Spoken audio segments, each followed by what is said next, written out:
Salut les gamers et bienvenue sur ce GND qui portera sur Persona 4 Collapse. C'est exact, Persona 4 est un jeu où notre héros se battra jusqu'au bout contre l'épidémie qui a envahi sa campagne, faisant s'effondrer les gens. Oui, fait effondrer. Oh non. Ça veut dire qu'il faudra que je me fasse à bouffer tout seul maintenant.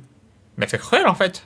Et pour ce faire, notre Chad, qui s'est fait des cheveux gris avant même d'être majeur, sera accompagné de tous ses amis. La mascotte de service, le gars qui se croit pour un ninja, une youtubeuse, le grappleur, ainsi qu'une meuf qui préfère être un gars, et bien évidemment, son nom officiel, Virgin Narook. Voilà, c'est son nom officiel, c'est breveté bien entendu. Tous ensemble vont faire tout leur possible pour lutter contre cette maladie et trouver un remède en tabassant des minorités, combattant l'oppression des flics, et en faisant exploser des... Gundam.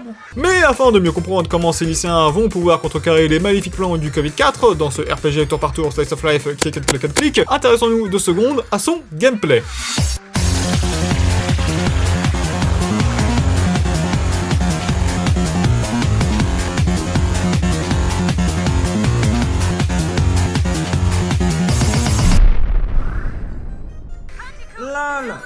Et son gameplay, mon con, quand t'as joué à Persona 5, il est encore plus plat que la poitrine de Naoto. Oui, je suis vulgaire aujourd'hui, car je tiens à dire les termes dans cette vidéo qui sera vue par 3 pecnos. En gros, retirez les flingues, la diversité des attaques mêlées pourtant présente dans Persona 3, et les coups de lumière et ténèbres, et vous avez les combats de Persona 4. J'ai pas vraiment grand chose à ajouter, c'est putain de limité. Et j'arrive pas à comprendre pourquoi. Puis surtout que, personnellement, je trouve le jeu vachement mal équilibré, hein. Je veux bien que si tu passes un moment infâme, tu vas rouler sur tout ce qui bouge, et que c'est un peu la base d'un RPG, mais au bout d'un moment, il faut bien se rendre compte que les premiers boss nous lattent la gueule comme on nous a jamais latté la gueule, et que les derniers boss se font latter la gueule comme ils se sont jamais fait latter la gueule. Je sais pas si c'est un skill issue de ma part, hein, mais bon, personnellement, j'ai plus galéré sur P4 que sur Persona 3, hein. Après, je sais pas vous, hein. Puis en plus, c'est bien comique, hein, quand je vois des let's play avec ou sans défi, où globalement, la question sera jamais comment tuer un boss à partir du moment où il passe le 3ème de l'aventure. Mais par contre, avant ce dit 3ème boss, oh, crois-moi que ça va théorie-craft pendant 3 ans, crois-le-moi que ça va théorie-craft. Puis, je vois d'où est venu un certain problème que j'avais cité dans ma vidéo sur Persona 5.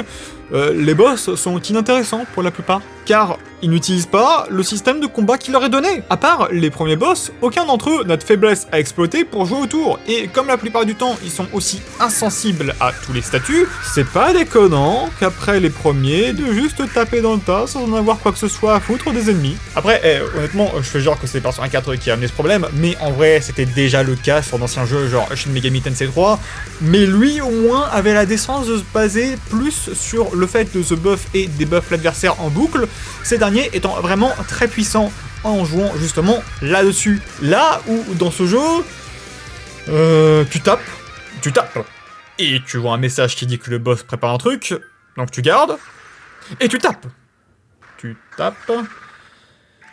On recommence à l'étape d'avant, et tu tapes,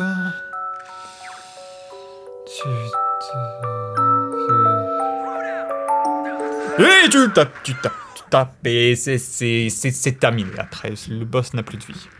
Qu'on se comprenne bien, c'est Persona, c'est cool Persona, ça reste qualitatif Persona, mais quand on a d'abord joué à Persona 5, eh ben ça fait mal, ça fait extrêmement mal de jouer à Persona 4 après Persona 5, ça fait mal de voir le début limite pitoyable de ce que ça deviendra plus tard les palais. Et oui, j'ai qualifié les donjons de pitoyables, car ce n'est rien de plus que Tartarus avec un putain de reskin. Et à part pour 3 endroits et bien précis, ils ont rien de spéciaux en dehors de leur apparence. Ce que je veux dire, c'est que là où les palais dans Persona 5 reflètent parfaitement la personnalité de la personne qu'on va affronter, tout en faisant directement réagir les nouveaux membres de l'équipe s'il y en a un, il y avait toujours de la substance dans ces derniers. Toujours quelque chose à prendre. Là où dans les donjons de P4, quand tu as vu le premier étage, tu as vu tous les étages. Tout ce que tu as à te mettre sous la dent, c'est quelques dialogues mystiques que visiblement Dieu souhaite te transmettre pour que tu en apprennes plus sur la personne à qui appartient, entre guillemets, ce donjon. Je dis entre guillemets, car c'est même pas vraiment leur donjon, mais plutôt celui de leur ombre. Mais c'est un détail pour quand je parlerai de l'histoire. Toujours est-il que ça nous apprend pas grand-chose en eux-mêmes sur la personne à qui il appartient, ni ne nous apprend quoi que ce soit sur nos alliés actuels, car ils réagissent très peu par rapport à ces derniers. La faute à qui ? à celui qui s'est dit que reprendre le délire de donjon procédural de Persona 3 était une bonne idée. Dans Persona 3, les étages procédurales, ça marchait, car de 1, des étages, il y en avait plus de 200, mais surtout car les explorer n'avaient pas pour but d'en apprendre quoi que ce soit sur qui que ce soit. C'est un donjon où règne en haut la mort avec un putain de grand M, il n'y a pas 10 milliards de trucs à dire, et comme c'est le seul endroit où on allait pouvoir aller pour avoir droit à des combats, eh ben le donjon lui-même fait bien le café. Là où le fait que ceux de P4 qui sont censés nous raconter pas mal de choses sur leurs propriétaires ne nous racontent qu'une toute petite facette de leur personnalité. C'est dommage, extrêmement dommage de les avoir rendus si peu intéressants à traverser pour si peu. En parlant de peu, ça me laisse place pour transitionner à ce qu'on peut faire en dehors des combats et des donjons. Parler. Beaucoup, toute notre vie. Sérieusement, le nombre de trucs à faire dans ce jeu est ridicule. Et je sais que ce n'est pas bien de le comparer à P5, car il est sorti après lui, et gna. Mais quand tu as plein de trucs à faire en dehors de parler à tes potes dans ce jeu, et qu'après tu joues à ça, ou globalement tu vas parler à tous les dépressifs du coin, bah ça fait mal. Si le but était de me faire comprendre qu'il n'y a pas grand chose à foutre en campagne, j'en suis désormais convaincu, mais d'un point de vue gameplay, c'est chiant. Et c'était excusable avec P3, vu que c'est le jeu qui avait posé les bases de tout ça, mais j'attendais de sa suite d'augmenter un peu plus les possibilités. Sachant que les confidents en eux-mêmes, outre le fait que la moitié sont dépressifs, et vont te faire jouer cette putain de musique dans les oreilles, ce qui, au bout, la 4e fois de mon côté, m'a complètement désintéressé du confident que j'ai fait, surtout, ils te donnent rien. Dans P3, encore une fois, c'était acceptable, car c'était la première fois pour cette formule, et en plus tu n'avais pas, à 2 exceptions près, à troquer une journée de farm dans Tartarus pour parler aux fous du coin. Et dans Persona 5, quand tu fais un confident, tu auras très certainement des bonus en tout genre pour la partie gameplay, ce qui va du coup te donner un peu envie de leur parler et compenser la journée de perdu. Dans Persona 4, tu parles aux gens quand tu as fini un donjon en 2 jours et que tu n'as rien d'autre à faire. Le monde est vide, et le peu à faire ne te récompense pas à le faire. Et j'ai même envie de dire qu'elle rentre en contradiction avec l'autre partie du gameplay. Dans P3, cette fois, comme jouer c'est quand même cool, le jeu s'est dit qu'il allait séparer le temps en dehors de Tartarus en 2 parties. La journée et le soir. La journée, tu fais ce que tu veux, tu es globalement libre. Le soir, tu peux aller dans Tartarus ou faire Dieu sait quoi qui est disponible le soir. À la fin de la journée, même si tu vas accéder à la partie gameplay, tu auras quand même accès à la partie confident du jeu, ce qui te permet d'allier les 2 types de gameplay. Sachant que, peu importe le persona, faire un confident va élargir ta palette de fusion, et qu'à l'époque, une persona était cantonnée aux spells qu'elle avait à la base, réduisant leurs possibilités en leur créant une raison d'exister séparément qui va être perdue dans Persona 4, car toutes les personas peuvent apprendre quasi tous les coups disponibles. Bref, tu vas causer à machin la journée, tu vas taper sur des trucs le soir. Simple, efficace. Dans P4, tu as le choix entre aller jouer à un putain de jeu ou faire du dating simulator. Car, je l'ai pas dit, mais les moments où on peut aller taper sur des monstres, c'est en journée. Là où il y a le plus de confidents à qui parler. Encore une fois, Persona 3, lui, avait compris que ça allait mal s'emboîter de laisser l'exploration de Tartarus quand t'as tout le lycée qui veut te parler de ses problèmes familiaux. Franchement, j'ai vu mieux. Sachant que le soir, vu que le nombre de confidents sont grandement réduits, c'est pas rare que les suicidaires nocturnes ne soient pas présents. Et quand c'est le cas, tes options sont tellement limitées. Et à ceux qui vont me sortir que c'est pas un P5 et que je devrais m'en plaindre pour lui aussi, je leur répondrai que, encore une fois, quand tu décides de faire du dating sim, le jeu te récompense en te donnant des possibilités en plus pour quand tu vas jouer au jeu, sachant que le nombre de confidents que tu as est souvent juste assez réduit pour te laisser retourner de temps à autre dans les palais ou le memento plusieurs fois en un arc. Là où P4 te gueule de rusher en entier le donjon que tu fais à chaque fois. C'est pénible. Et je le redis, mais le soir est un moment de type « Mais putain, j'ai rien à faire dans ce jeu !» En particulier si tu as des stats élevées, ce qui arrive assez tôt dans ce jeu-là, là où P5, lui, n'a justement pas trop ce problème, car il a un nombre d'activités minimum nombreuses en dehors de l'amélioration de stats. Même la partie fusion de Persona, elle est à chier. Sérieusement, quand je vois les défenseurs de ce jeu me sortir la dinguerie que jouer la Persona de base est optimal, j'ai quand même du mal à suivre. Je pense que vous avez compris que je n'aime pas spécialement le gameplay de Persona 4 en lui-même. Ça reste sympa d'y jouer, car ça reste Persona, et le système de Persona est cool, mais les décisions prises autour de ce dernier sont nazes. Pour ne pas aider, le jeu est sorti pour rappel en 2008, et en 2008, il n'y avait pas le button pass par exemple. Le moteur était plus rigide que les jeux récents, ce qui n'aide vraiment pas son cas, mais outre le fait que je commence à épuiser mes cartouches sur le jeu, on va pouvoir attaquer la partie vraiment vraiment cool du 4ème opus de cette série, son histoire.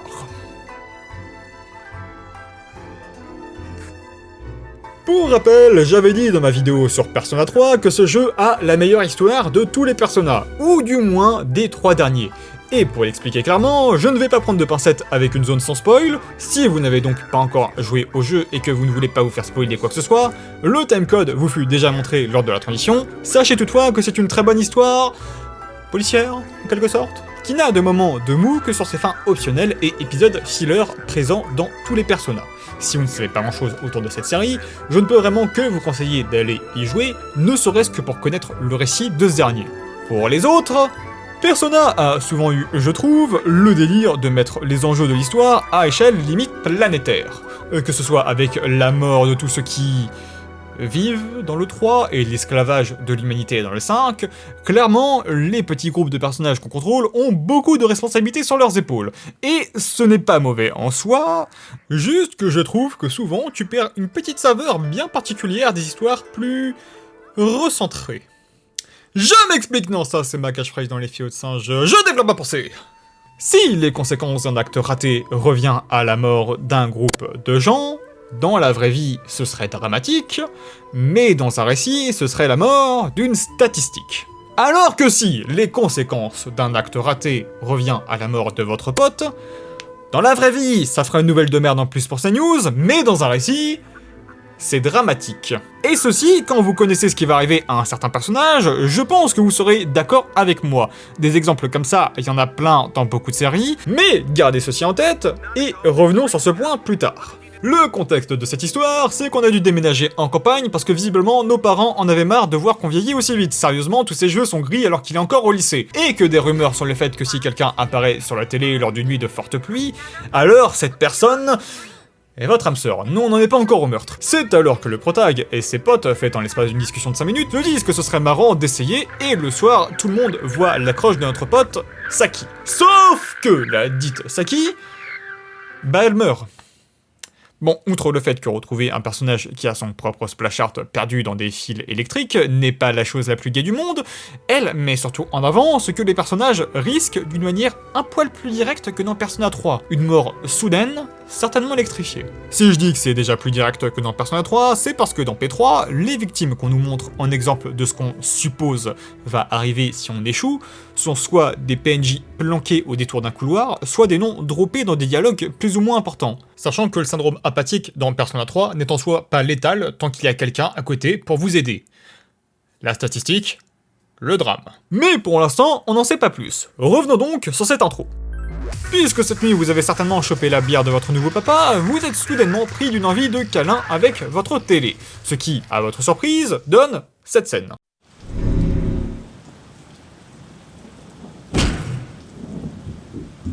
The One Piece! Vous vous empressez donc d'en parler à vos potes, qui commencent à regretter d'avoir fait ami-ami avec le nouveau fou du coin, mais force est de constater que quand vous leur montrez en face que vous pouvez rentrer dans la télé dans Leclerc, vous vous demandez ce qu'il peut y avoir derrière. Non, en fait, il panique et glisse dans la grosse télé. Si ça vous a fait paniquer, ça, vous êtes pas prêts pour la suite, les gars. Hein. Vous vous retrouvez dans l'appart du plus calme et stable mentalement de fan d'Idol, où vous tomberez à la sortie de ce dernier sur un ours bien trop scintillant pour ne pas être la mascotte du jeu, qui vous permettra d'aller trouver la location de là où est décédé Saki. Après le moment filler à la con où ils essayent péniblement d'expliquer qu'un katana de la longueur de Futaba peut être caché sous leur veste, et qu'Adachi est vraiment un incapable quand il s'agit de garder un secret, vous vous rendez donc de nouveau dans la télé avec Chie en guise de guide de retour grâce à sa... Avec Chie qui ne servira à rien pour l'introduction, donc, une fois sur le lieu du meurtre de la copine de votre pote, donc, vous faites connaissance avec la boucle de discussion des boss du jeu. Personnage central fait face à son ombre, une version beaucoup plus terre-à-terre sur ce qu'il est, l'ombre lui dit ses 4 vérités en pleine face, personnage central refuse d'admettre quoi que ce soit, et finit toujours la cutscene par « You're not me !» ce qui rend fou l'ombre et fait démarrer le combat de boss. La dite discussion est parfois cool, parfois débile. Le truc, c'est que t'as des personnages qui savent très bien c'est quoi une ombre, et qu'il ne faut pas la renier, mais qui vont quand même dire à haute voix « You're not me !» pour qu'on ait une conclusion ou une donjon nul à chier qu'on a dû se taper pour les sauver. Et ça se voit pas mal chez deux personnages en particulier, n'est-ce pas Teddy? Avançons un peu dans le jeu, puisque vous connaissez la boucle de ce dernier. Le tour de Teddy vient avec l'arrivée de Rizé dans l'équipe, car avoir deux guides dans une équipe est un crime de guerre. Le combat contre l'ombre de Rizé se conclut par le pseudo-sacrifice de Teddy, qui devient encore plus plat que les persos de Paper Mario. Son ombre décide d'arriver, parce que pourquoi pas, et ce dernier, après avoir vu le scénario se répéter 5 fois, décide d'être le 6ème sur la liste. Malgré qu'il soit le personnage qui avertit le plus le groupe sur les dangers des 3 mots magiques. Je veux bien qu'il faut développer les personnages, mais là je sens surtout la droite de la part du gameplay sur l'histoire. Même cas côté Naoto, outre le fait que son intégration à l'équipe est, je trouve, encore plus forcée que celle de Koromaru, son entrée dans le monde des ombres n'est là que pour vérifier sa théorie sur comment les gens se font kidnapper. Le reste ne devrait pas lui donner quoi que ce soit à foutre, en particulier quand un clone d'elle est en train de faire un discours qui va mettre Twitter à feu et à sang dès que quelqu'un ne comprend pas exactement le sujet de ce dernier. La phrase « You're not me » ne devrait pas être autant prononcée, et je pense que donner une autre version des boss à certains des personnages aurait été mieux. Non pas pour leur personnage, mais pour les dialogues de l'histoire. J'ai pas moi à dire, ouais, il y a une grosse ombre qui vient vous voir pour vous tabasser avec le personnage central de l'arc qui comprend les 4 vérités qui s'est pris en pleine face, aurait été quelque chose d'également cool à voir, par exemple. Et c'est qu'un exemple, hein, commencez pas à me dire, ouais, t'as mal compris les ombres et tout ça. On n'est pas là pour refaire l'histoire, bordel. Bref, maintenant continuons un peu après Naoto pour aller voir le début de la fin du jeu. Le kidnapping de Nanako. Nanako, c'est la petite sœur du héros, elle a son propre confident, et elle apparaît dans beaucoup d'autres également, tout en ayant un pourcentage d'apparition dans les cutscenes assez élevé. Bref, le jeu veut que tu l'aimes, pour mieux te briser le cœur. Quand on voit sa silhouette dans la télé, si les personnages sont cons comme des balais de manche, pour pas se reconnaître malgré leurs dégaines qui sont ultra spécifiques, nous, on comprend vite. Et en général, si tu es pris dans l'histoire, tu n'as pas spécialement envie de voir la suite pour elle. D'ailleurs, pour moi, l'un des plus grands moments du jeu se situe lors de l'appel de Naoto, qui dit que Nanako est en train de se faire enlever. On ne la voit jamais, sûrement parce que montrer un gosse dans ce genre de situation aurait posé des problèmes au niveau du PEGI dans la plupart des pays, même si montrer une lycéenne décédée dans des câbles électriques n'est visiblement pas un problème, mais ça nous fait surtout poser une grosse question. Est-ce qu'elle va bien ? Quand tu te poses ce genre de questions, j'ai tendance à dire que l'histoire a au moins réussi quelque part. Mais ça ne s'arrête pas là. Non, car non content de nous virer un confident ultra présent lors du jeu, P4 va également décider de mettre le daron à l'hosto également. Oui, hein, parce que le padré, il a pas trop envie que sa fille aille jeter à poux avec un tueur en série. Donc, il a enfourgué son gros camion à la poursuite du coupable, sauf que comme au Japon, on n'apprend pas à foncer correctement dans des voitures, bah il se crache, et bah il a mal, quoi. J'ai mal. J'ai beau être matinal, j'ai mal. Ah bah c'est peut-être pour ça qu'il a mal, hein, vu qu'il faisait nuit quand il s'est blessé. Autant quand il s'agit de lui, on sait qu'il va sûrement s'en sortir, autant ce n'est pas pour ça qu'il est parti. Si le jeu le fait partir, c'est pour montrer à quel point la maison sans ces deux-là est vide. À quel point votre vie sans ces deux-là est triste. Côté gameplay, ça rend le manque de choses à faire encore plus navrant, mais côté narration, ça marche diaboliquement bien. Je vais me permettre une comparaison avec les moments de bas de Persona 3 et 5, non pas pour chier sur ces derniers ou dire qu'elles sont mauvaises, mais pour montrer que le 4 sait comment rendre une perte beaucoup plus impactante sans pour autant attaquer un membre de votre équipe. Surtout que les 10 membres de l'équipe, pour rappel, sont les derniers membres recrutables de leurs jeux respectifs. Ça donne déjà moins de temps pour s'habituer à leur présence, et en plus, le rôle qu'ils remplissent ne mène pas forcément autant de tristesse que pourrait amener celle de Nanako. Shinji n'a eu que très peu d'interactions avec nous, dû à son histoire largement liée à Akihiko et Ken. Lié à ça, le fait que sur PS2, les mecs n'avaient pas de confident, ça rendait la tâche de s'attacher à lui encore plus dure, mais c'est ok, car la raison de sa mort, c'est nous montrer que, bah pour rappel, c'est ça qu'on combat dans ce jeu, la mort. Et jusqu'à ce moment-là, dans ce dernier, on l'a un peu oublié quand même. Akechi, lui, bien qu'il a largement plus d'interactions avec nous, le moment de sa mort est nettement plus adouci par le fait que... bah c'est un connard. Il nous a vendu auprès du gars qui a fait de la vie du MC un enfer, il lui a tiré une balle dans la tête... C'est compliqué, fallait jouer au jeu pour comprendre, ok? Et juste à la fin, il nous affronte au moment où globalement notre petite guéguerre avec lui est à sa culmination.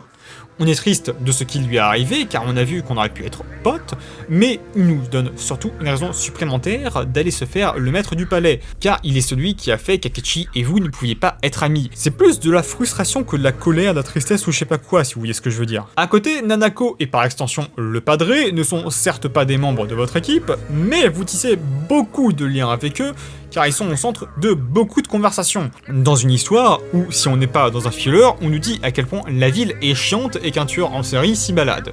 Ils sont des rayons de lumière dans une histoire normalement pas bien rose, et leur disparition nous rappelle que jouer les détectives, c'est cool, mais que ce sur quoi vous enquêtiez depuis le début est un tueur et pas un ado dégénéré. Que les conséquences qu'on a vues tout au long du jeu sont toujours aussi valides, et que si on ne se dépêche pas, bah, c'est votre sort qui va prendre. Ou du moins, pas exactement.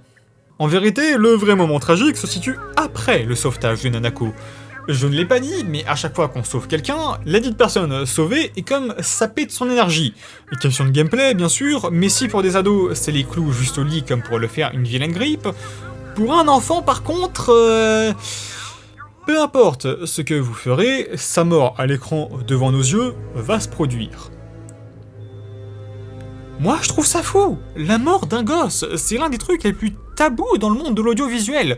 Même des énormes licences n'osent pas mettre d'enfants dans leur monde de peur que les joueurs les butent. Et quand ils les mettent, ils les rendent immortels par peur que les joueurs les butent. Alors demander au jeu de buter ces 10 gosses, de leur enlever leur bouclier en scénarium alors que normalement ce seraient les premières victimes dans beaucoup de séries, moi je trouve ça incroyable. L'ascenseur émotionnel que cette scène donne est juste fou. C'est pas PNJ ou Confident Random numéro 56 qui vient de perdre la vie là. Sachant que le tueur de votre sœur, on va le confronter dans la scène juste après. Comment dire qu'on va pas s'échanger des mots doux. Point de vue gameplay, comme toutes les autres juste avant, cette scène est catastrophique, mais encore une fois, côté histoire, elle est dingue. Globalement, vous avez 3 choix. Se calmer parce qu'il y a un truc qui cloche, buter le gars qui vient de tuer votre sœur, ne pas buter le gars qui vient de tuer votre sœur, parce que c'est pas ouf de tuer quelqu'un. Bon, outre le fait que je pense que beaucoup auront choisi de le passer à travers la télé au moins une fois, juste pour avoir un certain sentiment de vengeance, il l'avait cherché, ok. Ça reste le genre de dilemme incroyable en fiction, sachant que c'est un JV. Ne pas céder à la vengeance dans ce médium, souvent, c'est dur. Alors, pourquoi le choix de l'épargner et continuer l'aventure est caché sous une dizaine de choix ultra spécifiques ? Sérieusement, la suite de l'aventure cachée par l'équivalent d'un mot de passe, c'est la chose la plus débile possible. Sans Solus, se repasser la scène, je ne sais pas combien de fois en priant de tomber sur la bonne combinaison, c'est un peu un enfer quoi. Par contre, il mène à une scène qui a tristement vieilli malgré elle, qui est celle de la résolution de l'enquête. Si je dis qu'elle a vieilli malgré elle, c'est parce qu'étrangement, c'est pas compliqué de savoir qui est le véritable tueur de l'histoire quand ce dernier apparaît dans 2 jeux de combat avec sa propre persona et a v'là les mêmes sur sa gueule, du type « nous vivons dans une saucisse ». Ouais, non, le tueur c'est Nanako, je pense. Blague à part, à l'époque, je suppose que la révélation pouvait être incroyable, mais malgré le jeu, d'autres ont utilisé Akachi et ont donc spoilé une partie de la fin. Cela dit, petit point que j'aime bien, c'est qu'on peut finir le confident du Jester. Et je dis bien du Jester, qui est celui d'Adachi si on ne le confronte pas, et seulement si on va pour la mauvaise fin en s'alliant avec lui. C'est un petit détail que j'aime bien, et ils auraient pu totalement ne pas se faire chier à le faire. Pour ce qui est de la confrontation finale, je la trouve plutôt cool, même si un peu attendue. Adachi fait partie des persos un peu typés Joker. On va dire qu'ils foutent leurs problèmes sur le dos de la société, alors que globalement c'est des connards, et c'est rattrapé uniquement par le fait qu'on a connu une version de lui complètement différente, ainsi que par la réaction de nos potes quand ils apprennent le poteau rose. Quand ils lui font face, ça donne une scène assez forte. Notamment pour Yusuke qui a vu sa crush mourir à cause de lui, pour rappel. Une fois battu, le dieu de la brume prend sa place et nous fait face pour un combat de boss final, parce qu'il fallait bien donner une raison à pourquoi Adachi peut confronter une bande de 8 ados équipés d'armes létales sur eux, et c'est la fin. Tout va bien, qui finit bien. Il y a techniquement 2 autres donjons optionnels à partir de là, mais qui sont, je trouve, scénaristiquement nuls. Déjà, il y a celui de Marie, qui est la deuxième Velvet du jeu, qui est finalement une déesse de la brume, et qui, donc par sa nature, doit nous affronter même si elle ne nous veut pas de mal. Et celui du dieu des dieux de la brume, qui est caché sous l'identité du PNJ sans artwork, qu'on ne voit qu'une fois pour 2 dialogues lors de l'intro du jeu. Et qu'il faut deviner par l'unique fait que dans l'intro du jeu, avec Nanako et le padré, qu'il n'y a que lui qui a eu un contact physique avec nous, qui lui a permis d'éveiller la persona qui sommeillait au fond de nous, je sais pas quoi. De toute façon, se souvenir de lui après 80 heures de jeu ou plus revient à de l'impossible. Et que vous finissiez ces 2 donjons ou pas, dans tous les cas, la fin reste la même. Donc merde, j'ai assez chié sur le jeu dans la partie gameplay. J'ai pas envie d'en rajouter dans la partie que j'aime bien. En plus, je commence à perdre ma voix, ça fait chier. L'histoire de ce jeu est franchement sympa. Encore une fois, faire en sorte que ce soit à l'échelle humaine et non pas planétaire, je trouve que ça aide. Mais dans tous les cas, à la fin du jeu, même si... Bon, on a sauvé la Terre avec le 2e donjon optionnel, mais bref, même si on n'a pas sauvé la Terre, on a sauvé nos potes. Et ça, c'est un très bon sentiment sur lequel finir cette très jolie histoire.